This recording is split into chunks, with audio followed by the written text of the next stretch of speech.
Hi friend, আমি জহিরুল ইসলাম Johnny আর আপনারা দেখছেন Bangla tech valley YouTube channel. তো ফ্রেন্ড, আমরা তো অ্যান্ড্রয়েড ফোন সকলেই ইউজ করি, তাই না? তো অ্যান্ড্রয়েড ফোনে আমরা বিভিন্ন রকম অ্যাপস ডাউনলোড করে থাকি। কেউ আমরা দেখা দেখি অ্যাপস ডাউনলোড করি, কেউ আমরা জেনে হোক অজান্তে হোক কিছু ঝুঁকিপূর্ণ অ্যাপস আমাদের মোবাইলে ডাউনলোড করে থাকি। তো সেই রকমই আজকে আমি আপনাদের সামনে 5টি অ্যাপস এর কথা বলবো যেগুলো আমাদের ফোনে কখনোই ইনস্টল করার প্রয়োজন নেই, তবুও সেগুলোকে আমরা ইনস্টল করি। নাম্বার 1-এ রাখছি আমি অ্যান্টিভাইরাস। আমরা অনেক ফোনে দেখতে পাই অ্যান্টিভাইরাস নামক কিছু অ্যাপ ডাউনলোড থাকে। এইগুলো যারা ইনস্টল করে তারা ভাবে যে আমাদের মোবাইলে ভাইরাস প্রবেশ করতে পারবে না, সেই কারণে এই অ্যাপস গুলো রাখা। কিন্তু ফ্রেন্ড, আপনি যেহেতু অ্যান্ড্রয়েড ফোন ব্যবহার করেন, গুগলের একটি প্রোডাক্ট ব্যবহার করেন, সেহেতু আপনাকে এইসব অ্যাপের কোনো প্রয়োজন নেই, কোনো থার্ড পার্টি অ্যাপের প্রয়োজন নেই। আপনার মোবাইলে একটি সেটিং আছে, সেই সেটিংটি যদি আপনি ফলো করেন বা এনেবল করে দেন, তাহলে আপনার মোবাইলে কখনো ভাইরাস প্রবেশ করতে পারবে না। অ্যাকচুয়ালি ভাইরাস প্রবেশ করে কিছু অ্যাপস এর মধ্যে দিয়ে। তো গুগল প্লে প্রোটেক্ট নামে একটি অপশন আছে, যে অপশনটির কাজ হচ্ছে যে আপনার মোবাইলের অ্যাপস গুলিকে প্রতিদিন স্ক্যান করে।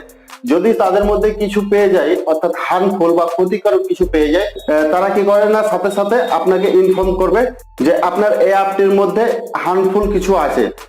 তখন আপনি সতর্ক হয়ে সেই অ্যাপটিকে আনইনস্টল করে দিতে পারবেন। তো এবার আমি সংক্ষেপে দেখিয়ে দেবো যে সেই সেটিংটি কোথায় পাবেন। তো ফ্রেন্ড, এই সেটিংটি পাওয়ার জন্য আপনি প্লে স্টোর ওপেন করবেন। প্লে স্টোর ওপেন করে 3 লাইনসে ক্লিক করবেন। 3 লাইনসে ক্লিক করার পরে নিচে দেখুন প্লে প্রোটেক্ট নামে একটা অপশন আছে, এখানে আপনি ক্লিক করবেন। তারপরে যেটা করতে হবে, এই নিচে দুটো বাটন দেখতে পাচ্ছেন, এই বাটন দুটোকে আপনাকে অন করে দিতে হবে। তারপরে এখানে লক্ষ্য করুন রিসেন্টলি স্ক্যান অ্যাপ, ঠিক আছে? তো এখানে আমার অলরেডি 92খানা অ্যাপ ইনস্টল আছে। তো এইগুলোকে গুগল কি করে না, প্রতিদিন স্ক্যান করে। এবার এদের মধ্যে থেকে কিছু যদি পেয়ে যায় তাহলে আমাকে ইনফর্ম করবে যে আপনার এই অ্যাপটির মধ্যে ক্ষতিকারক কিছু আছে বা ভাইরাস আছে। তখন আমি সতর্ক হয়ে সেই অ্যাপটি ডিলিট করে দেবো। সেহেতু আপনারা বুঝতে পারছেন যে এখানে থার্ড পার্টি অ্যাপের কোনো প্রয়োজন নেই, অর্থাৎ অ্যান্টিভাইরাস যে অ্যাপ্লিকেশনগুলি আমরা ইনস্টল করি সেগুলোর কোনো প্রয়োজন নেই। নাম্বার 2 হচ্ছে আননোন সোর্স অ্যাপ। আমরা অনেক সময় প্লে স্টোর বাদ দিয়ে বিভিন্ন ওয়েবসাইট থেকে আমরা কিন্তু অ্যাপস ডাউনলোড করি।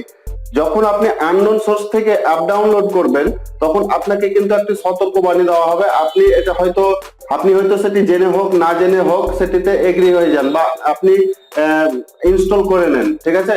তো গুগল আমাদের কখনোই রেকমেন্ড করে না যে আপনি আননোন সোর্স থেকে অ্যাপ ডাউনলোড করুন। যখনই আপনি অ্যাপটি ডাউনলোড করবেন, তখন কিন্তু আপনাকে একটি সতর্কবাণী তারা দেখিয়ে দেবে।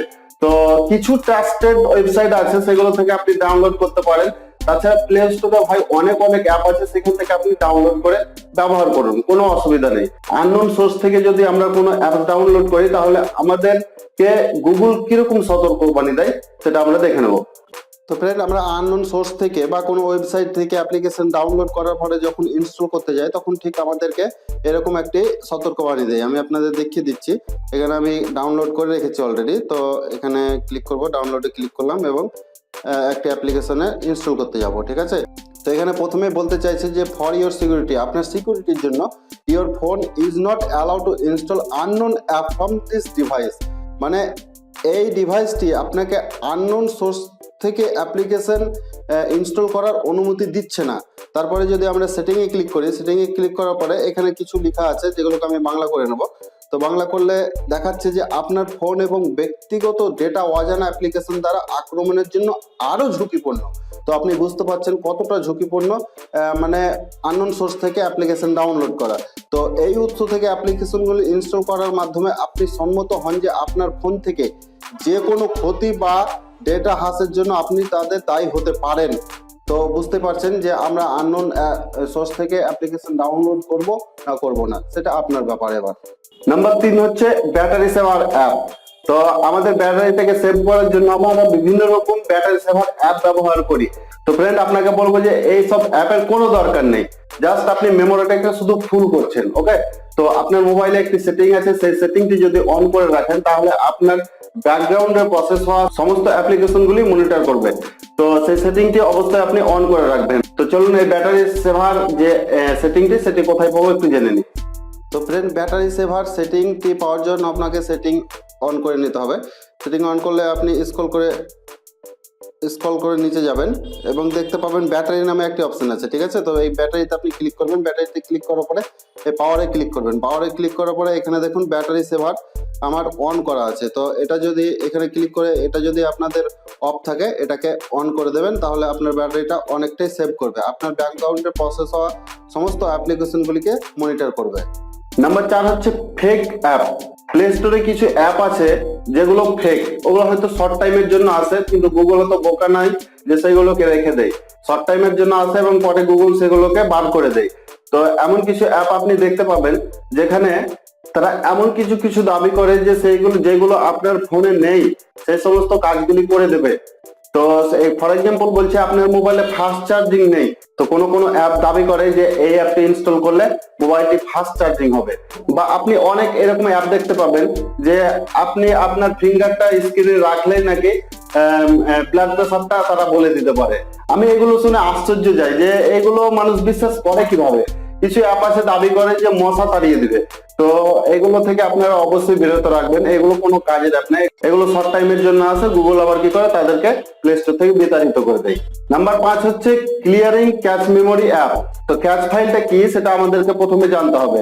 না, ক্যাশ ফাইলটা হচ্ছে যে আপনি কোনো কিছু ফর এক্সাম্পল আপনি ব্রাউজিং করছেন, হোয়াটসঅ্যাপ করছেন বা ফেসবুক করছেন, সেগুলো ডাটা কিন্তু ক্যাশ ফাইলে স্টোর হয়। আপনি যখন পরবর্তীতে সেই সব অ্যাপগুলি ফর এক্সাম্পল আপনাকে বলছি ফেসবুক ইউজ করছেন, ফেসবুকের কিছু ডাটা ক্যাশ ফাইল হিসাবে আপনার মেমোরিতে স্টোরেজ হয়, ঠিক আছে।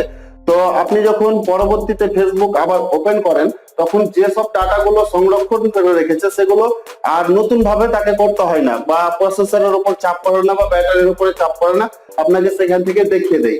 সুতরাং এটা মেনে নিতে হবে যে ক্যাশ ফাইল আমাদের জন্য খুব একটা ক্ষতিকারক নাই।